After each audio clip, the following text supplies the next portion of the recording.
Ladies and gentlemen, the how can I even introduce this guy? Jeremy, what do I say? He's the JCW champion.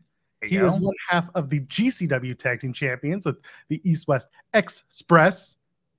Young, dumb, and broke. Everything you And it want. broke. Thank you. Everything you want in a wrestler. Ladies and gentlemen, it's one and only Jordan Oliver joins us now. How you doing? Hey, yo, what's up? I'm pretty good. Pretty good. How about you guys? Doing well. Appreciate you joining us this morning, Jordan. I talked to you, I think it was March when we spoke, and you were about to go to the gym, and you were telling me about your breakfast. So I'm gonna immediately ask what you had for breakfast this morning, because I know you eat a big breakfast. Lately, I've just been eating a lot of fruit. I love fruit, so I had some strawberries, some raspberries, some yogurt, some bananas.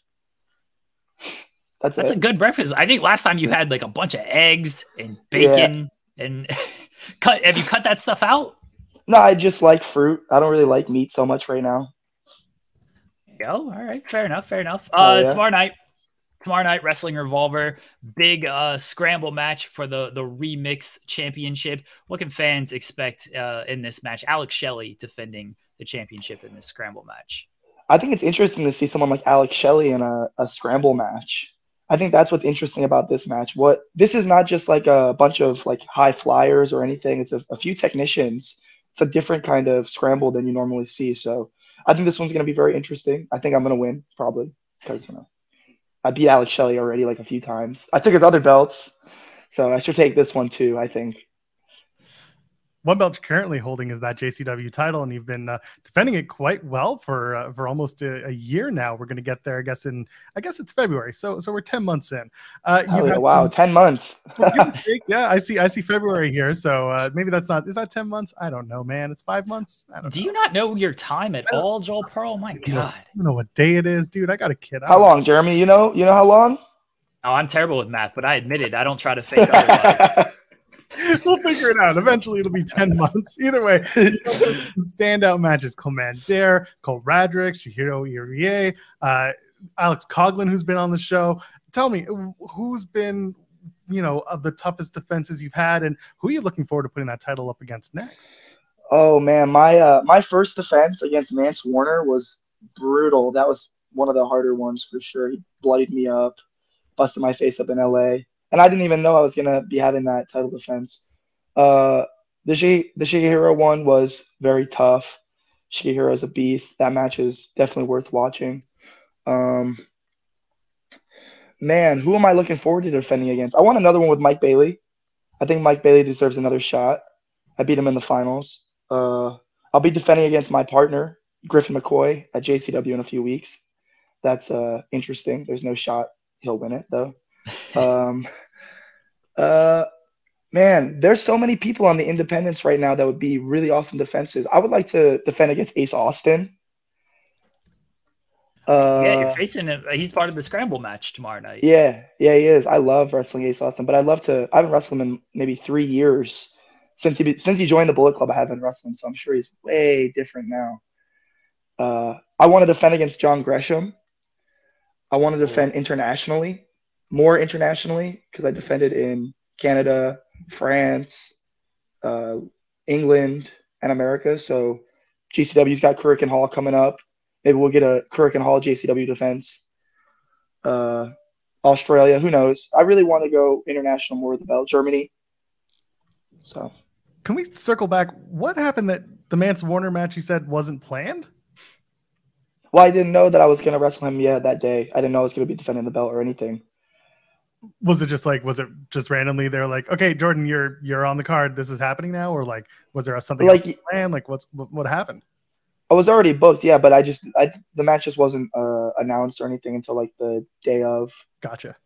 So, and then Mance Warner just like beat my ass for like 15 minutes. Last time we spoke, you mentioned John Gresham and wanting to face him again because your words here, you thought he would expose you the first time you were in the ring with him, and then you held your own, and now you want to test yourself with him again. Gresham, he's doing more I don't want to test myself with him. I think I'd expose him this time. Oh, there we go. I like that. Yeah, I think Jordan Oliver would expose Jonathan Gresham now. Can I write that as the headline? Is that good? Sure can. I'm chasing him. I want him one more match. There we go. We can do that one. But on the subject of Gresham, one of the most respected wrestlers out there by his friends, by his peers, by fans. We've talked to a lot of independent wrestlers over the past year on this show and a separate show that I do. Your name comes up in just about every single conversation. Oh, really? Yes. Oh, yeah. Your name comes up in all these conversations of like, Jordan Oliver has been a big help to me. Like he points out different things. Like first they want to all wrestle you. And second, like there's just a lot of praise for you of you helping backstage, giving pointers and things like that. Like, I don't know if you realize how respected you are among your peers and the locker room, because again, a lot of people have praised you for just your overall help. Like, what does that mean to you to, I guess, maybe hearing this for the first time? Yeah. It's awesome. I mean, the guys that I look up to that have mentored me in the business, Jimmy Rave, Mike Bailey, Alex Shelley, Joey Janela, these guys have always showed, Rich Swan, these guys have always showed me to help out, to help people, to try to make the business better. It's not just about like raising me up, because maybe in 10 years I won't be wrestling anymore. Maybe in 1 year I won't be wrestling anymore, but there will be 10, 20, 30 other wrestlers waiting to wrestle and take these opportunities. And if they're not ready, then what are we going to do? So I always want to help everybody. I love wrestling. I love my friends. I love the peers. And I think a lot of what's missing in wrestling is honesty. So I always try to keep it honest with everybody. I've had a lot of time wrestling, not only independents, but also you've done a little bit of TV wrestling, Once Upon a Time MLW and other TV style appearances, Wrestling Open. Talk to us about, we ask a lot of people about the differences and which one you might prefer more than another. Okay, so I think it's obvious which one I prefer, which is independent wrestling. But the difference mainly for me comes creatively. I think on a TV product, you maybe have 8 to 10 minutes, maybe less than this, and it's not so, creative fulfilling. On the independent wrestling, yeah, we have time sometimes, keep us, 10, 15, whatever, but that's the normal time is maybe 10 to 15, 10 to 12, not 5 to 8. And if I like to wrestle for a long time.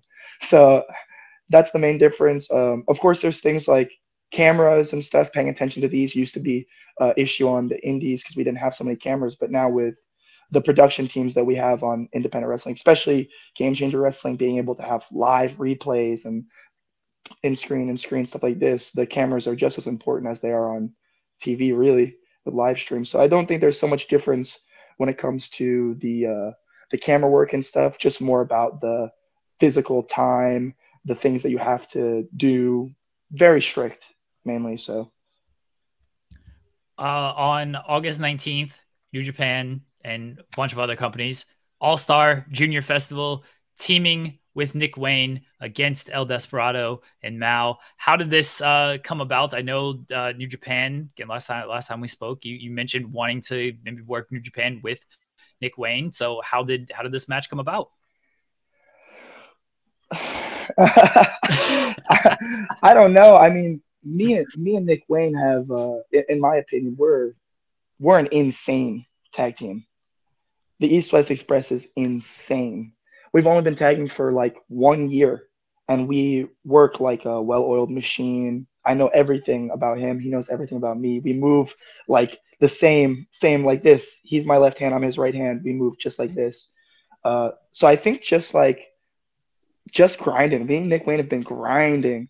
One of our first tag tours was in Japan. That was maybe 3 months into our tag run, and we did only tag matches in Japan. So I'd like to think that helped some. El Desperado was at a lot of the GCW shows in Japan as well. So I'm hoping he saw us there. We talked to him a little bit, and this made the move here. But I'm just fired up. This is my dream in professional wrestling. My number one goal is to debut in New Japan, to wrestle for New Japan. I'm hoping that this match leads to more matches and to the IWGP Junior Tag Team titles. Oh, we got to get you in. I mean, AEW, Nick Wayne signed to AEW. They got the relationship with New Japan. Getting the junior tag tournament, get you in Best of Super Juniors at some point, Jordan. Like, this is what we need. This is what we want. This is what we're working for every day. Going to the gym, doing our push-ups, breakfast. We want this. New Japan is the goal. I'm seeing here you've got a match against Masha Slamovich coming up. I cover Impact on the Fightful website, and I get to see Masha compete in various places, including GCW as well. Talk to me. Facing Masha is a test. Is something you're looking forward to? It's going to be Fight Life on Fight Plus. Actually, it's going to be August 23rd. Hell yeah! I am pretty excited to wrestle Masha. I've only wrestled her in a singles match one other time, a year or two ago in GCW, but it's interesting because we're actually basically like brother and sister in wrestling. We started out together. Alex Shelley was both under his wing, so we hang around each other a lot. I know her very well. She knows me very well. This is a match that I'm fired up. I don't want to show Alex Shelley what me and Masha can do in there. Now I want him to be sitting out there like a proud big brother watching us go in there and do whatever we got to do. I know she's tough, but can we I know.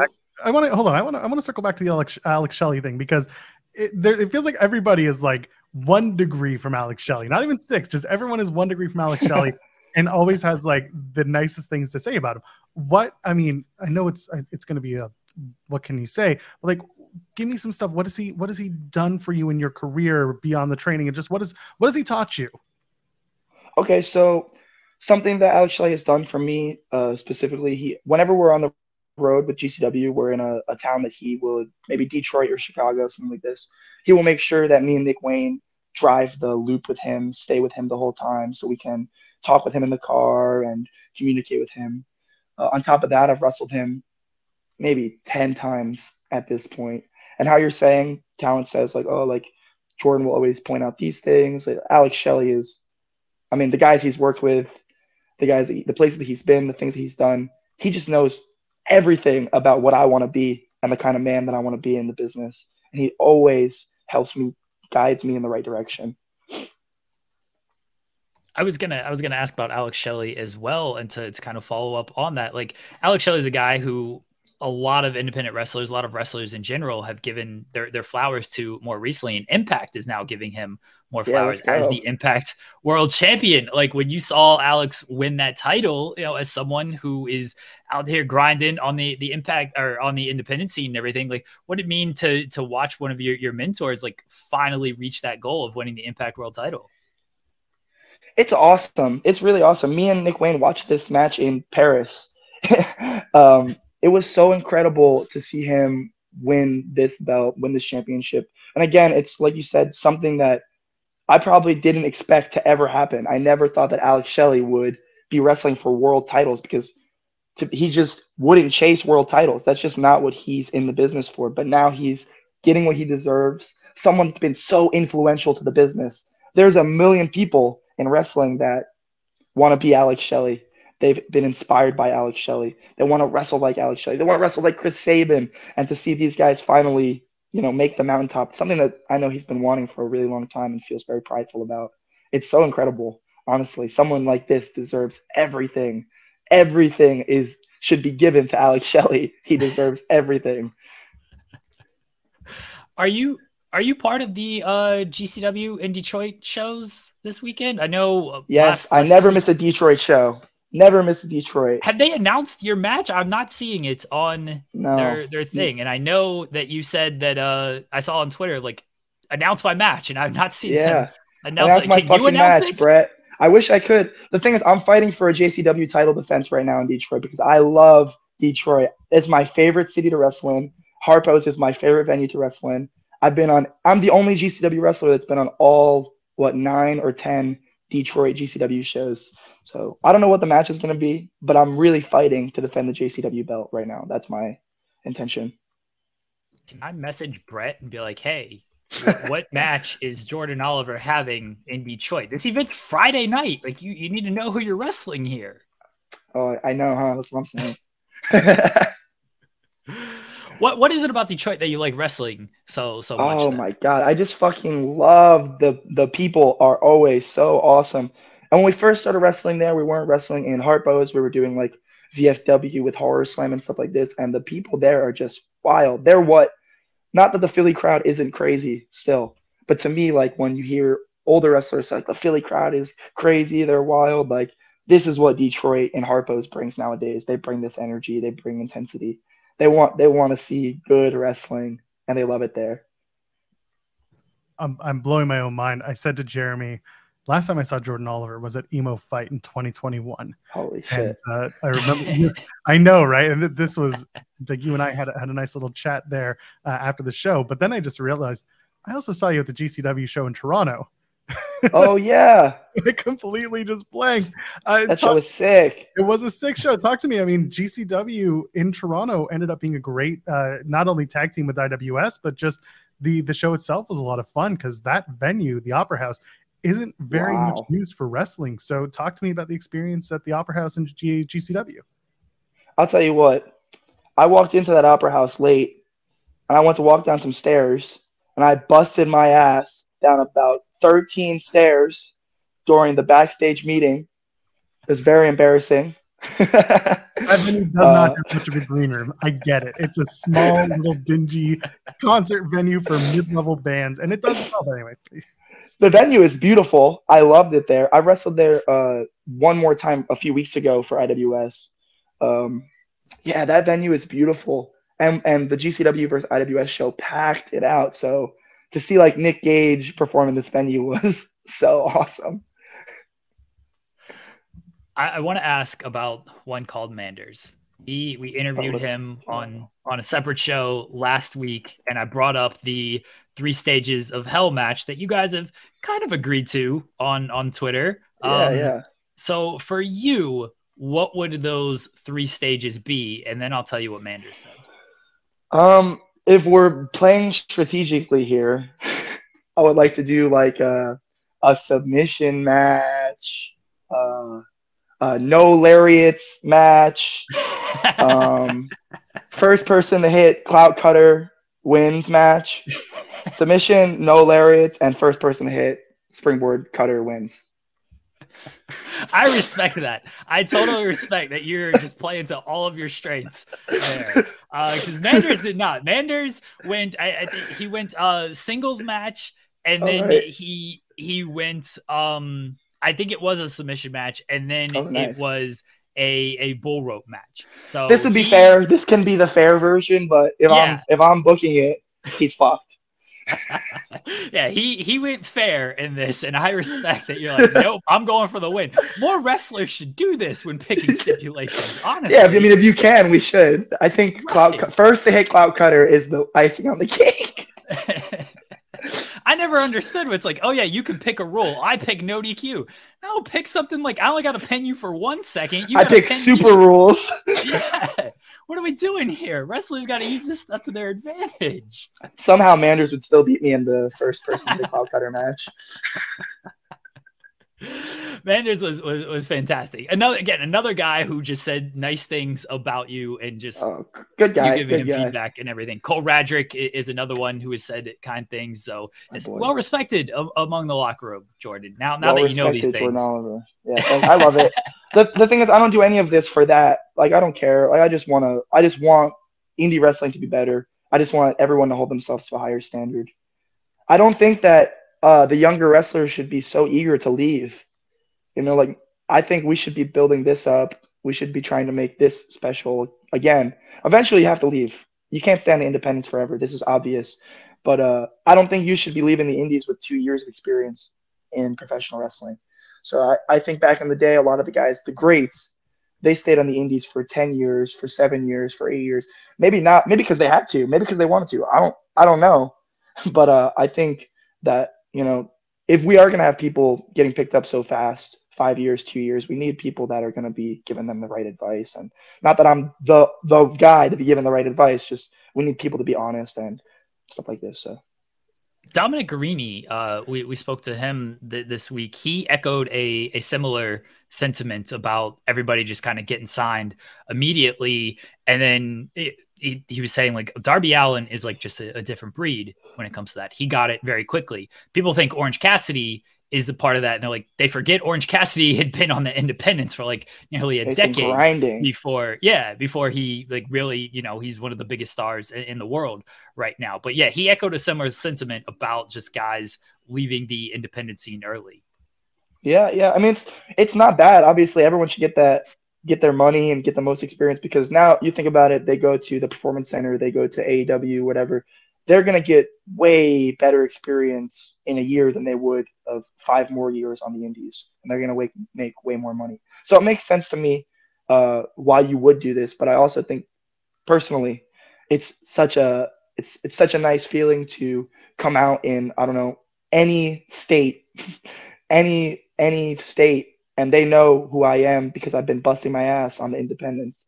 They hear the young dumb, and broke. I'm behind the curtain and I'm hearing people. Maybe it's not everybody. Maybe it's not all of the crowd. Maybe it's 30 people. Maybe it's 20 people. But 20 people in fucking random ass Indiana or random ass Wyoming that know who I am is insane. This is what I'm working for. I want to be the biggest star I can be on my own. And I think more independent wrestlers should focus on this. And look at guys like the Young Bucks and Kenny Omega. They're the top of the industry, and they followed this method. I want to ask. Oh, go ahead. I was going to say, someone else who kind of went away, came back, and is seeing a lot of success right now is Blake Christian, and you are no stranger to him. You had a JCW title defense against Blake Christian. You've matched up a bunch of times in GCW. Talk to me about not just the return of Blake Christian and holding that, and him holding that GCW world title, but also facing him way back when till now. The differences. Yeah. That's sick. Blake Christian is sick. He's the GCW world champion right now. That's insane. I was watching Blake Christian before he made his debut on GCW, and he was just wrestling in small buildings in Tennessee or whatever. And to see him go from his literally his GCW debut against Kyle the Beast, he blew up. And then he wrestled me, and then he wrestled Alex Zane, and then he blew up again. And then he signed to the WWE, and he blew up again. I don't think there's any ceilings for someone like Blake Christian. He's so athletically inclined, and he's somebody, like how you're saying, that he just got it. He just was on the screen first time people saw him. They're like, oh yeah, this is the guy. This is one of the guys. I just can't get over how athletic this guy is. You see, in Japan, he did this insane 450. He jumps to the rope. He stays there. I can't get over his athleticism. Speaking of a kind of athleticism, there was a clip that went viral not too long ago. A rope bounce orange crust between let's go. You and Jack Cartwheel. How do you pitch something like this? And Jack isn't somebody who will no stranger to doing crazy stuff and viral moments and stuff. But how do you pitch something like this and then have the confidence of like, yeah, we can pull this off. We can make this, because I imagine this is something you don't practice. Oh, maybe for normal people, but Jack Cartwheel's kind of an animal. He is. So I had this idea maybe a year before I did it. I thought about it a lot. I figured out how it could work and how it couldn't work, and how it could work with someone that's not Jack Cartwheel. That was the very specific thing, because I don't know Jack Cartwheel when I came up with the move. I thought about who could, like, not who could take this, how can everybody take this move if I wanted to do this to everybody. So I thought about it for a long time. I'm wrestling Jack Cartwheel. I tell him, hey, this is what I want to do. This is how I think you should take it. This is how I think you should do it. We try it maybe two times before the show. Both fine. Not as good as the one in the match, but we make it happen. The move's good. In the moment, wow, it's so scary. I'll tell you what. That is like, it's always scary to think about like your spots and stuff like this, but when it comes to like something so particular, like if this gets messed up, we're gonna look like clowns out here. So it definitely took a lot of confidence to just even go and attempt that sort of thing, and it paid off, obviously, gratefully. That this clip is probably gonna rotate the internet for the rest of wrestling time. So it is definitely something that, like, yeah, if that goes wrong, that does not look good. No, there's no way of covering that one. Ropes. Yeah, if he gets hung up in the ropes or anything, like, it just, you both kind of look a little foolish. I'm glad it came off the way it did, and yeah, it's definitely something that's just gonna live there forever, because like, that was a big spot in that match. Legacy maker right there with one move. There you go. Jordan, my last one for you, and we're gonna go back to Detroit. Detroit, pretty good rap scene. There's a famous rapper out of there named Kid Rock. I'm just kidding. There's a few famous rappers coming out of there. But what type of music are you listening to kind of get you pumped up for a match, or just on a drive from town to town? I do typically like hip hop or rap music, but I also like everything almost. Like my playlist is pretty diverse. So I don't really like a lot of stuff, right? I like wrestling, and then I like music, and I like music the same way that I like wrestling. So I'm always trying to find new music, creative music, things that don't sound like anything else.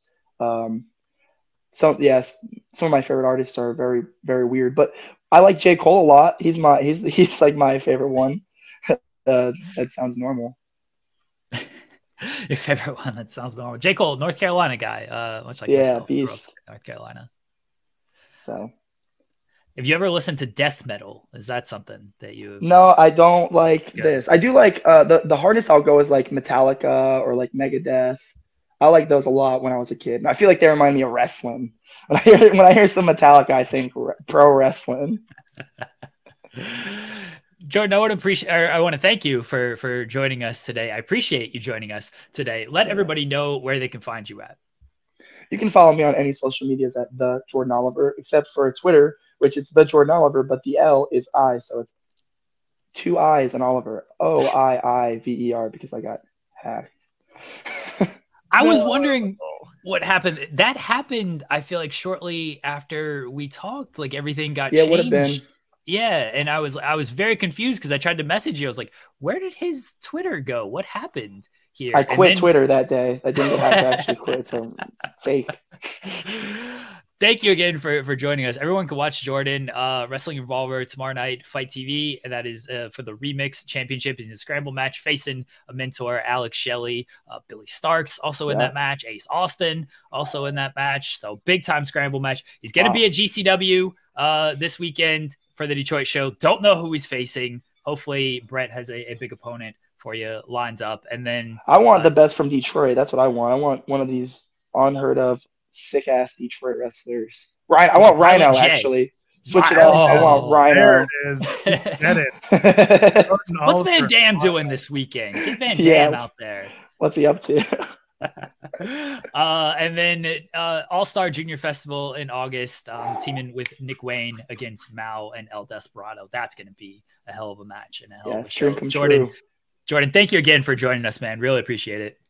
Thank you, guys. And remember, stay young, dumb, young, dumb, young, dumb, and broke. And broke. I was early. I'm sorry. I screwed that up. Oh, I screwed it up. I'm so sorry. No, it's internet. That's what I'm blaming on. Thank you, Jordan. Enjoy the rest of your day. Have fun this weekend. Good luck with everything, man. Yes. God bless you guys. Thank you. Thank you, bud.